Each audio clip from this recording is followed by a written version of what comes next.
Welcome back, folks. It's your boy Luch Dog here with TTR Studios and another Radmini review. And this time we're talking Fenders. I've got the Radmini 2018, and I want to make sure that you guys all have some sort of help with this because there is no instructions that come along with it. I mean, look what comes with it. It's just a big box that comes in the mail with literally two fenders that have these rails attached to them, and then an extra rail and a packing slip piece of paper and some screws. That's it. It's not any instructions in there. It's just a packing slip. So I was searching all around trying to figure out how to do this and how to get them installed, and it's not very intuitive. And there's really just not a lot on the internet about it. So finally I did find something, and I wanted to make this a little easier for you guys so you don't have to search around like I did. So let's get right to it. We'll start with the front. The front is as easy as it gets. All right, all you're gonna do is first dislodge the, you're just gonna unscrew the headlight and use your toolbox, obviously your toolkit that comes with the bike. You're going to use 2 of your hex wrenches in there. You'll figure out what size. It's a bigger one, and then it's a smaller one for the screws to get the fender on. But yeah, just take your bigger one and unscrew the light. Just be careful with your wiring. Take the light off, and then you're going to feed your front fender from the back of the tire in through, and you'll notice that there's a silver clip, and you want to feed your screw for the front light into the clip of the fender. So you're basically sandwiching the fender between the light and the bike. All right, that's super easy. You're just going to screw that back in with the light in front, the bike sandwiched in the middle. There's that little silver clip. You'll see it. And it's super easy, right? That's intuitive. You'll figure that out.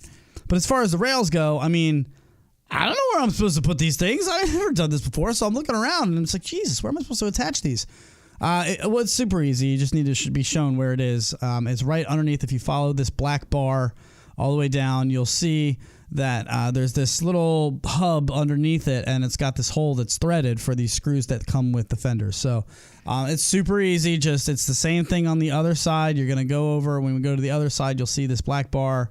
We're going to go to the very bottom of it. There's another little black nub that has a hole that is threaded for you to just use another one of those screws, and then your front is screwed in and you're all set. But the back is a pain in the ass. So let's get into that, because that's where it really was just like, you've got to be kidding me.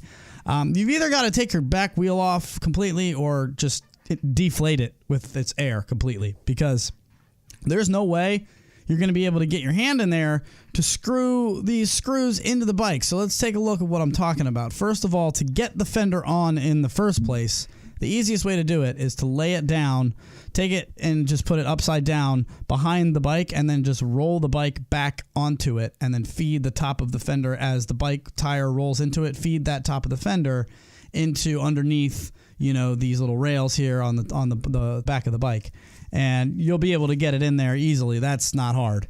But what is the issue is once you get the fender in there, you now have to screw it in 2 different places, and there's no way to get your hand between the fender and the wheel so that you can screw the screw up from underneath the fender into the bike.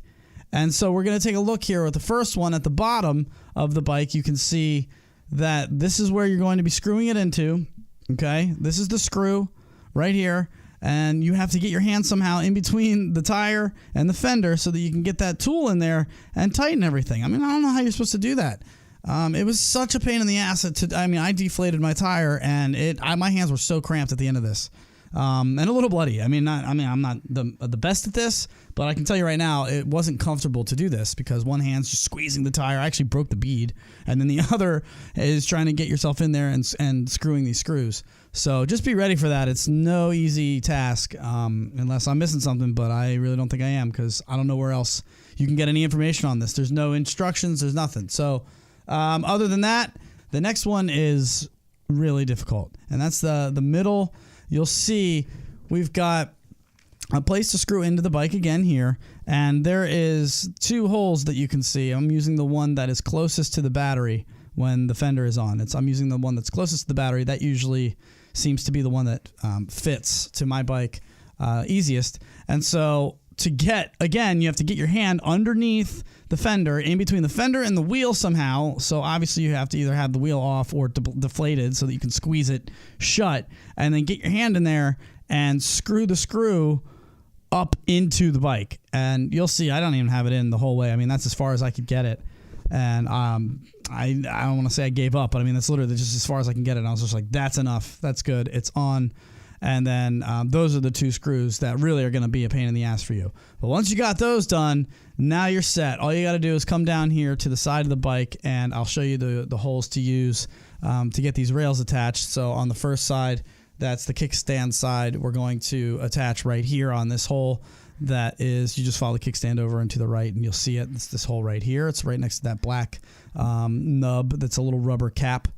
You see this hole. And then if we move over to the other side, it's the same spot. It's just it's holding on the guardrail. And it's, again, right next to this black rubber cap that you can see here. So this is the hole for the other side on the opposite side of the kickstand in the back. And just make sure these are really, really tight connections. Anywhere the rails connect to the bike on either the front or the back, just make sure you tighten them super, super tight, because if you don't, they're going to rattle and it's going to be a pain in the ass. It's going to bother you. You'll hear it when you're riding. And that's, of course you don't want that, man. You get the electric motor. It's just like silent, so you don't want to hear rattling. But once you do tighten them up, it seems to have fixed that problem completely. So there you go, folks. That's how to get the fender on, and both the front and the back. And I'm telling you right now, the back is going to be the one that's a pain. So just gear up, maybe have a beer, just chill out, and get yourself in the right mindset that I'm going to take it slow. This is going to be a little bit of a pain, but you're either going to have to take the back tire off, or you're going to have to deflate it so that you get your hand underneath there and screw these fenders up into the bike. But once they're in, they're in. So good luck, guys. Let me know if you have any questions or comments. Feel free to leave them below. And, of course, subscribe and hit that little bell notification if you like this. We do appreciate it around here.